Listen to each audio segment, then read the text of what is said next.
Okay, hopefully everyone can see the screen that's being shared. This is a kind of a really quick opportunity to learn something about what's happening with healthy soils and small farms and urban ag through MDA. My name is Elizabeth Beggins. I am the Maryland Agriculture Outreach Specialist for the Million Acre Challenge, which is a collaborative project. Our goal is 1 million acres of land in healthy soils and moving towards regenerative practices on Maryland agricultural lands by 2030. Our partners are American Farmland Trust, Chesapeake Bay Foundation, and Future Harvest. I'm going to see if I can kick off a poll so that folks will have a chance to tell us who's in the room. It's just nice to know sometimes whether we have farmers or service providers or researchers or all of the above. Let's see if I can get this going. Okay, hopefully folks are seeing that now. And if for some reason you can't and you want to put that information in the chat box, whether you're a farmer, whether you want to become a farmer, a service provider, a researcher, maybe an ag retailer or something else, we'd love to have that information. And you're also just welcome to introduce yourselves in chat, just to say hi and see who else is here with you. We do encourage folks to keep their microphones off until they have a need to use them. It just keeps the background noise to a minimum. And if you're comfortable having cameras on, especially as we get to a chance of having questions and answers, then we would encourage that too.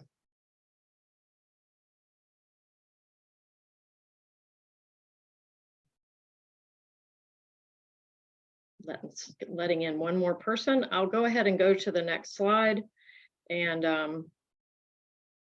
then we'll move on from the poll. This particular slide just gives you a little bit of information, just really a snapshot of what the Million Acre Challenge is up to. It includes our soil health benchmark study work, which we do in cooperation with Pennsylvania Association for Sustainable Ag. That particular program involves a long-term research project with farmers in all production systems across the state who are keeping management records to try to discern which soil health practices are having an impact on their soils and in what way. We will have opportunities for farmers to join in that study. So if that is of interest to you, you can find out more on our website. They're actually recording this, it looks like.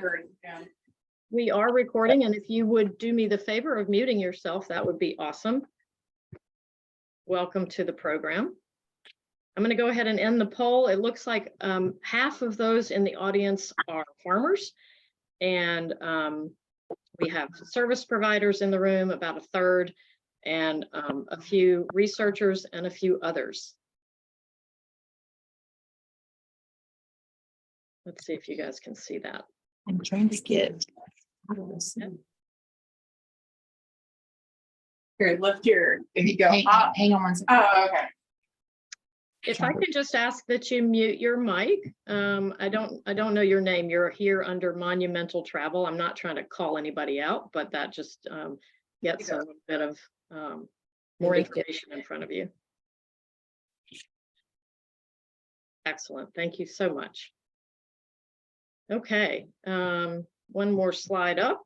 Whoops, I didn't finish talking about this one yet. I'm doing so many things at once here, you guys. I often have other folks with me to help run some of the back end, and today I'm on my own, so forgive me if I'm losing my way.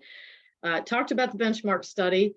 Our farmer-to-farmer networking is both in person and through opportunities like this. Our Soil Health to Go Lunch and Learns are every month on the second Tuesday. And we also post these recordings on our YouTube channel, which you'll need to go to YouTube and search for Million Acre Challenge, and you'll find all of the recorded lunch and learns that we've done since the project began. We work with farmers on practice implementation funding and technical support, and we are also working towards helping produce some economic case studies so that farmers get the dollars and cents of this kind of activity on their farm. Just a couple of quick announcements here. If you missed the very beginning, feel free to introduce yourself in chat and to use chat to ask questions as we go along. We love to know whether you're a farmer or a farm service provider or some other role that has brought you here. We'd love to engage with you beyond just this event. We are really encouraging everyone, not just farmers, to enroll in the program, in the Million Acre Challenge. You can do that from our website, and I'll post a link in just a few minutes into chat so that you can have easy access to that. But this QR code will also take you to our subscribe and follow page so that you can find us on our social media channels. You can gain access to our monthly newsletters and follow up on anything you learned today about the Million Acre Challenge that is of interest to you. Okay, and now I get the pleasure of introducing today's guests. We have Kevin Antoszewski, who is the program specialist for the Healthy Soils program with MDA, and he has been with the department for about 3 years. Bill Tharpe is the program administrator for the Urban Ag and Small Farms program. He joined MDA when that program was initiated about a year ago. I am so pleased to have them here, and obviously it's a nice draw because we have a good audience, and I hope folks will be jotting down questions they have about these new opportunities. Let's see, I think Kevin, you're going first, is that right? Yes. All right, excellent. Welcome and thank you so much. Thank you. All right. Hey, everyone. Like Elizabeth said, my name is Kevin Antoszewski. I'm the Healthy Soils Program Specialist at MDA, and I'm going to talk a little bit about our new Healthy Soils Competitive Fund. It's opening for the first time this year. So we can go to the next slide, and I can get started. So like I said, this program is brand new. And it's a grant program that we're offering to provide funding to farmers that are interested in adopting soil health practices. And I think particularly we're looking for folks who are wanting to do something that is kind of innovative or isn't really a good fit for other cost share programs that exist. We really want to try to fill in some of the gaps that exist, especially for folks who are doing really good conservation work, or are interested in doing good conservation work, but need some financial assistance to do it. I also think it's important to touch on kind of briefly, what do we actually mean when we say soil health? And for MDA, we turn a lot to the Healthy Soils legislation that was passed, because that's kind of what guides the creation of this program. So for us, soil health is defined as the continuing and expanded capacity of the soil to function as a biological system, to increase soil organic matter, to improve soil structure and nutrient and water holding capacity, and to sequester carbon and reduce greenhouse gas emissions. So it's kind of a multifaceted definition that can be approached in a lot of different ways, but at the end of the day, we're looking to kind of build the system health of soil. And, in doing that, we're hoping to help farmers become more resilient in the face of things like increased variability in weather and climate. Another point that I want to mention too is that we want this program to be flexible enough to fill in the gaps that I mentioned, and we want it to meet the needs of the farmers. So we are, making payments that are based on a budget that's proposed by the farmer rather than a set dollar per acre amount. And we want farmers to tell us what projects they are interested in and how much it will cost. And you can go ahead to the next slide. Kind of within that, though, we do want to set up some guardrails for the program to kind of keep the focus on conservation, to keep the focus on soil health.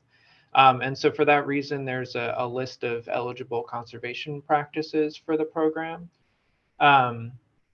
These are listed in the application packet, which you can find online at the Maryland Soil Health webpage, or you can email me for a copy. My contact information will all be at the end of the presentation. So the definitions are listed in that packet, and there's also a few examples to kind of help people get an idea of what each practice is if you're not super familiar. I'm also more than happy to field questions about where a certain idea might fit. So, you know, if you're not sure if what you're thinking is right or not, just send me an email, get in touch, and we can chat about it. I'm more than happy to hear any idea that people have and kind of think about how MDA as a whole can help if this program can. I do want to point out, though, that we are thinking about these practices fairly broadly because we do want to meet farmers where they're at. And so, yeah, again, like I said, just reach out to me if you're not sure if it fits. I mean, we can go to the next slide. And then a little bit about, you know, what will it look like if someone's actually awarded funding? You know, if you submit an application and you're selected as an awardee, what happens? So a couple details about the administration of the program. So grants are going to be awarded for a 3-year term. You know, it takes time to see the effects on soil health, and I think oftentimes longer than the 3 years that we're thinking for this kind of program. And we want to do our best to learn from the conservation work that farmers are doing. And we also know that conservation work can be expensive, and it can be kind of a pretty significant upfront cost for people to start doing conservation work. So through this grant, farmers can get up to $50,000 over the course of the 3-year period, and 20% of the total funding is going to be delivered upfront to kind of begin to cover some of those initial costs. There aren't any minimum acreage requirements for applying to the program. And acreage isn't a ranking element for applications either. So if you've got a 1/4 acre and you've got a good idea, it'll compete as well as someone with 100 acres and a good idea. I think it's important to think about how the lessons learned from implementing these practices will be shared with the farming community as a whole. And it you know, extends the reach beyond the acreage that it's implemented on, you know, whether that's big or small acreage. And like I said before, we're asking the applicants to outline what the budget for the project is going to be. Things like the cost of materials, the cost of labor, and even the cost of equipment can be included in the application. And there is a sample budget table in the application packet to give you an idea of some of the different categories and what those kinds of eligible expenses could be. We can go ahead to the next slide. Okay. And there's a few things that you'll need to actually submit an application. The farm information like field maps and contact information will help us to get a sense of, you know, not only what you're thinking about doing, but where you're thinking about doing it. The narrative and the budget let us know what you're proposing and how much it will cost. Also, if you're required to have a nutrient management plan, so that is if you have more than $2,500 in gross annual sales or more than 8 animal units, you'll have to submit the nutrient management plan certification before any payments are made. If you have any questions about that, don't hesitate to reach out. I'm happy to answer. Also, if you're proposing a grazing practice, at the very least, we'd like you to have started the process of getting a grazing plan. You don't necessarily have to have an active grazing plan at the time of application. You can go to the next slide. I also wanted to touch a little bit on what the ranking criteria actually are. These are also listed in the application packet in a little bit more detail. I kind of condensed them to make them fit nicely on this slide. We want to make sure that as people are preparing their applications, they know how they're going to be kind of judged and assessed so that it doesn't, seem so arbitrary if, when awards are made. So applications are going to be ranked against each other because we have a limited pool of funding to pull from, and the highest scoring applicants will be awarded funding first. So, as I've emphasized throughout the past couple minutes, the focus of the grant is on improving soil health. So just kind of make sure that's your focus as you go through all the narrative questions. Make sure that your budget and your narrative align with each other. We should be able to look at those two things and make sense of them and kind of see a through line between the two of them and say, okay, this makes sense for what they're proposing. The next ranking criteria is about the potential relevance to other producers or actual greenhouse gas reductions. Either because of these climate benefits or on-farm soil health benefits, we want to be able to share the positive impacts of this funding with other farmers and other farmers that we're providing funding to as well. And then finally, what kind of follow-up evaluation and outreach are you willing to collaborate on? Things like field days or workshops to, again, kind of extend the reach of this grant funding beyond the footprint of the practices themselves. And kind of speak to a little bit about how you might want to share your results or how you might be open to sharing your results. And again, like I said, you can find a link to the application on the Healthy Soils webpage, or you can get in touch with me directly for a copy. And we can go to the next slide. And I think at this point, I'm going to pass it off to Bill to talk a little bit about the Small Farm and Urban Agriculture Program. Let me just ask real quickly, Kevin and Bill, would you like for folks to hold questions on each program until the end, or do we want to take a few questions now? I don't want to cut Bill short on being able to present. So that is a thought. And then one other thing, maybe you can, Kevin, maybe you'd like to put the link to the application in the chat. I think that might be useful for. Yeah, that's a good point. I'll put that in the chat. And I think questions at the end is fine that way. Okay, that's great. So you guys just keep notes and we'll come back around. Bill, thank you. Take it away. Thank you, Elizabeth. My name is Bill Tharpe. I'm the program administrator for the Small Farm and Urban Agriculture Program for the Maryland Department of Agriculture. This is basically a brand new program initiated by the department, about a year ago in January of 22. Prior to that, I spent about 27 years within conservation districts and conservation efforts on large-scale commodity and livestock operations. So my whole career has been about agriculture and conservation. So Elizabeth, if you could go to the next slide, please. So as I said, the Small Farm Urban Ag Program was established just over a year ago. The intent of the program is to provide assistance to, smaller operations, whether they're in an urban, para-urban, suburban, or rural landscape of the state. This is a territory of operations that the department has not really focused on in the past.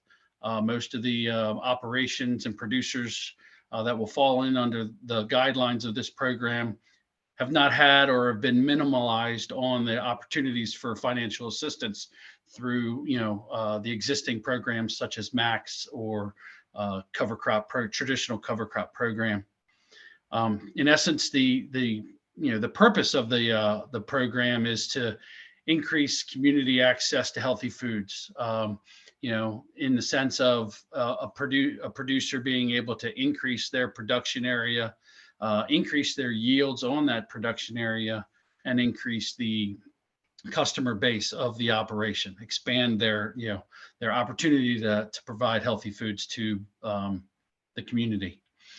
Additional benefits, of course, are the natural resource protection and conservation that the department has focused on for decades. If you could go to the next slide, please.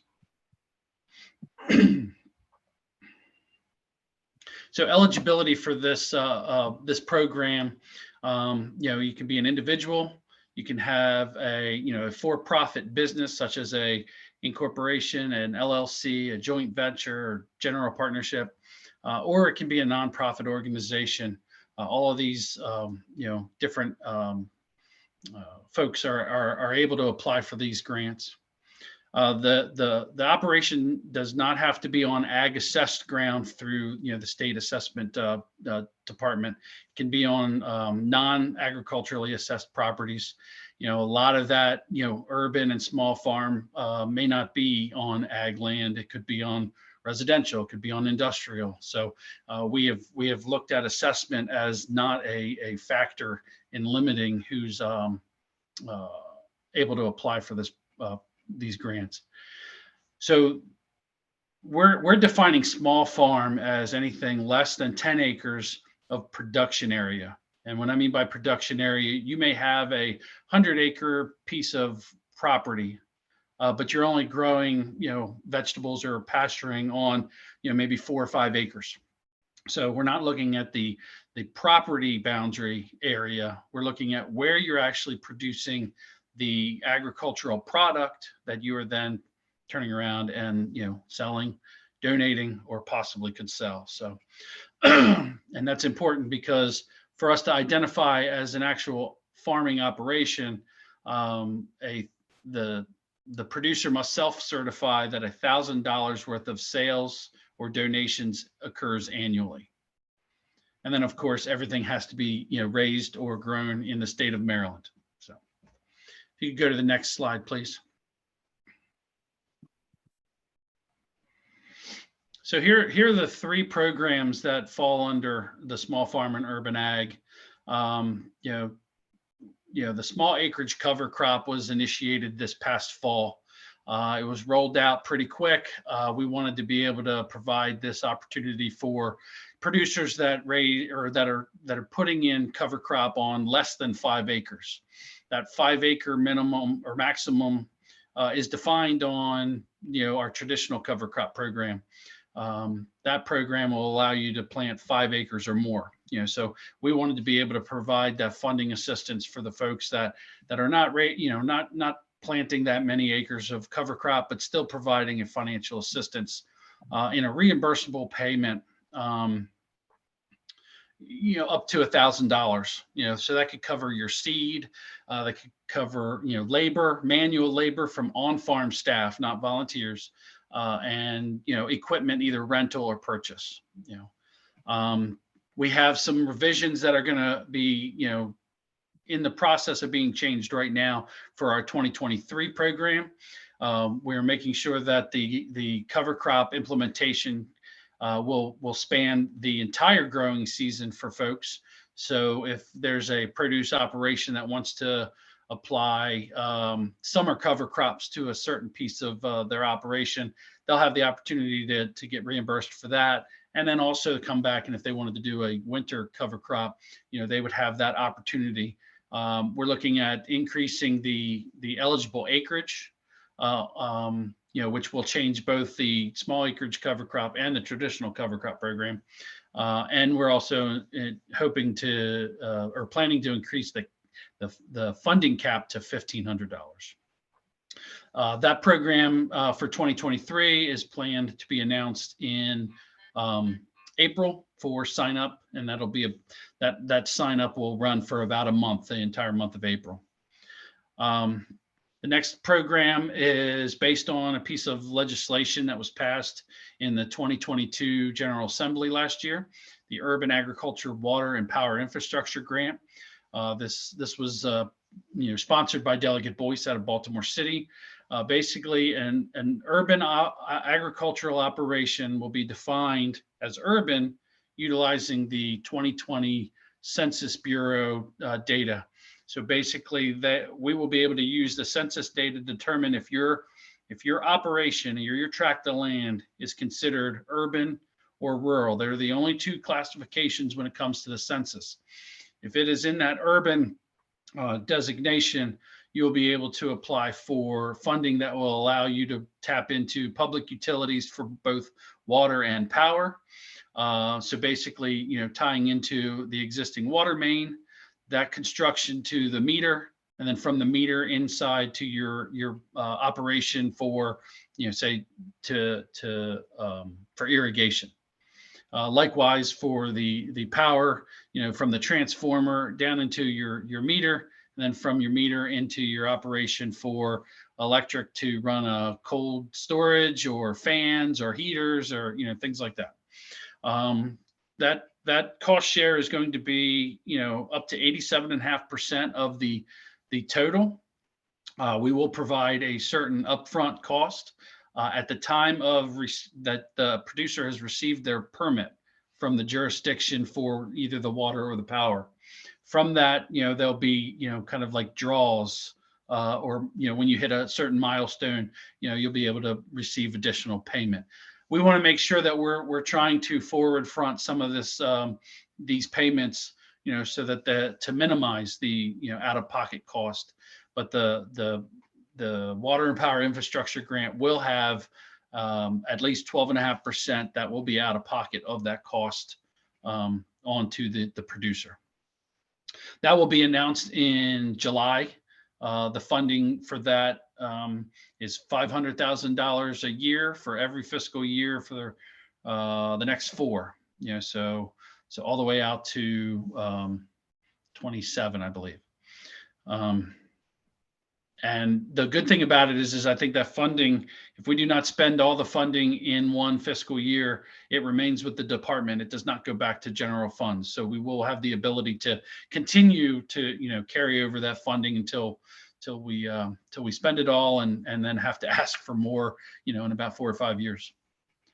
The last program that I wanted to talk about real quick, I think is going to be one that'll span both, urban agriculture and our rural suburban small farms. We're just calling it a micro grant right now. Basically, this is to provide, assistance to, increase your operation, take it to the next level. It could be anything from, soil testing, nutrient management writing, raised bed material, compost construction, implementation, upgrades, improvements, general hand tools.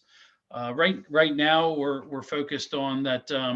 This funding will be capped at about $10,000 per applicant per year, and there is no restriction for applying the following year at this time.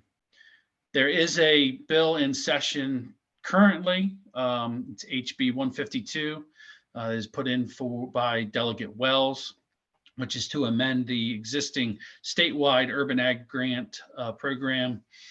Well, right now the law is that it's only Baltimore City. This expands it to a statewide urban ag grant program, which would provide an additional $250,000 per year for 5 years. We are working, the department is working with Delegate Wells to try to mesh the 2 programs, what we've already started to develop as an overall umbrella of urban and small farm micro grant program, and see whether or not we can, kind of parallel what she has in her bill right now. So that is an opportunity for a lot of operations to be able to get, some funding to help assist with the next steps of production, yield, and customer base. So can you go to the next slide? I think that might be it for me. I think Yeah, so. I do want to note that it's 12:31. So I want to give folks who need to hop off right now the chance to do so. And please know that if you send us an email, here's Bill's and Kevin's addresses, and I'll pop mine in the chat, but it's ebeggins@cbf.org. Any of us are happy to forward your continued exploration of these programs. But we'll also be taking some live questions right now, even though it's going to run us past 12:30 a little bit for those who are able to stay on.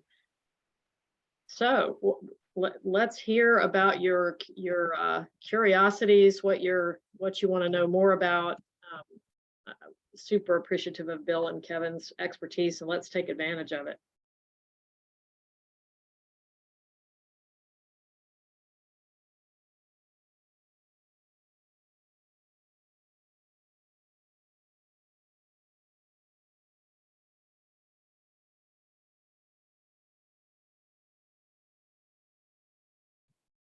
Anybody have a dream idea out there they're curious about whether it's gonna fly or not.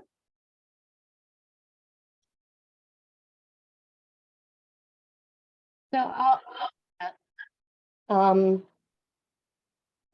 I work for a startup company that is farming industrial hemp, which is new to Maryland. And so we're looking for ways to be able to integrate that into the state, bring more opportunities, sustainable, regenerative, climate smart.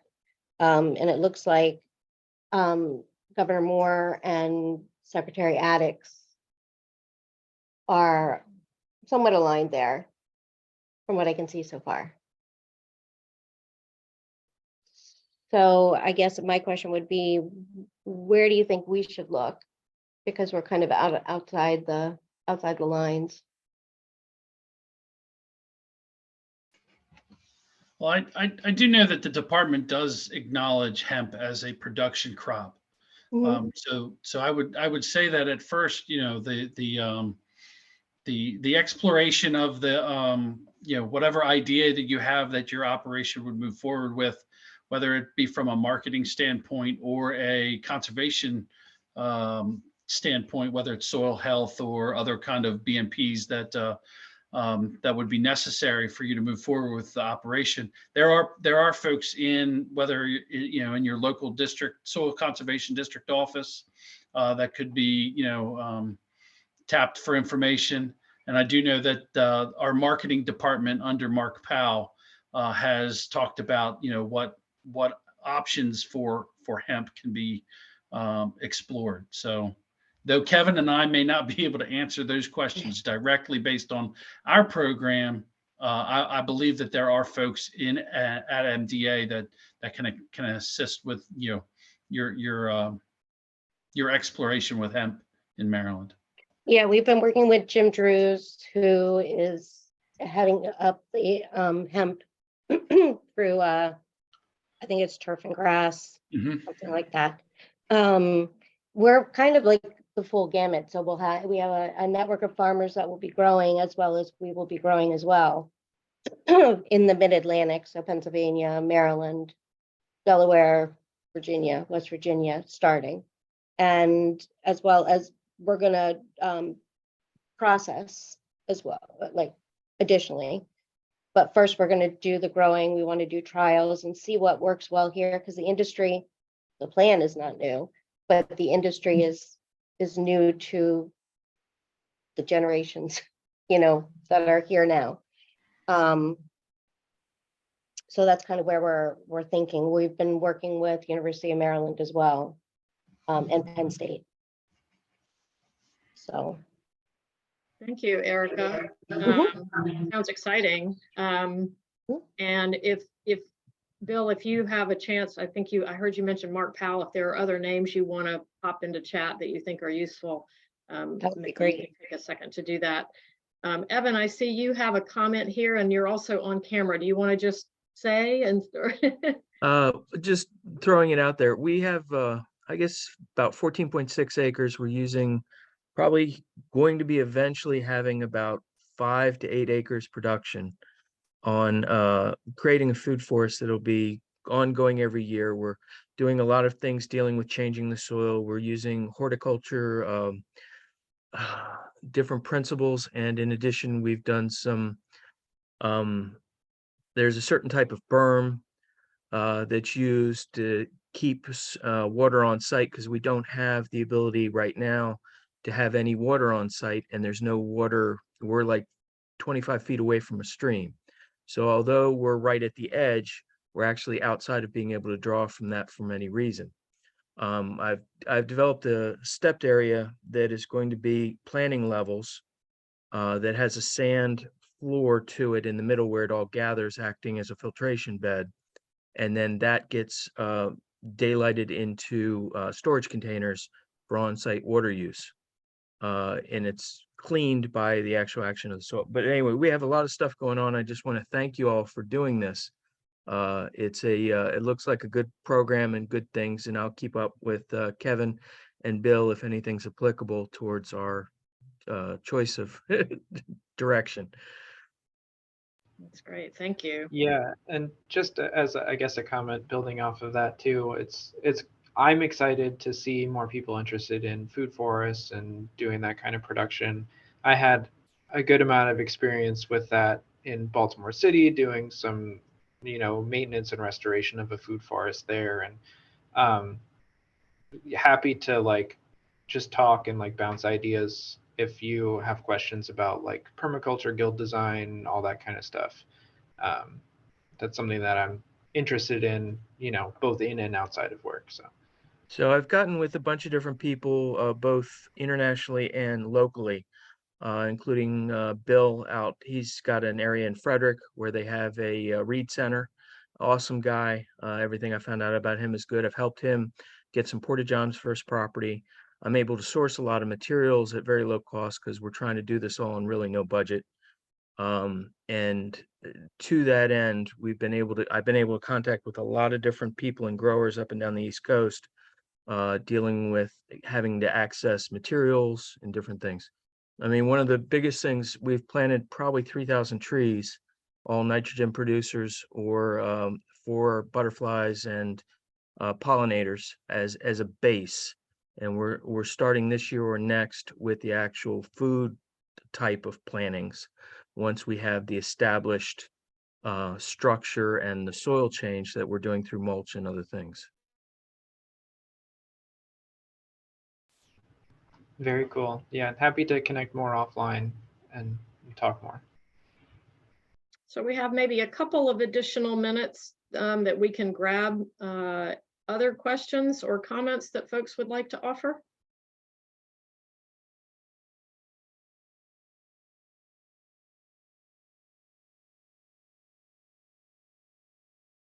They say you're supposed to wait 8 full seconds after asking that kind of a question. I never managed to pull that off.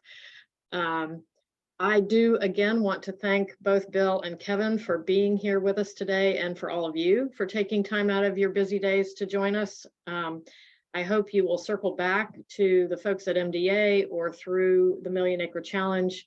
Again, you can find us at millionacrechallenge.org, and we're happy to help make sure you get the information that you're looking for, or at least give it our best shot. Everybody, you guys have a wonderful rest of your Wednesday. Kevin, Bill, thank you. Thank you.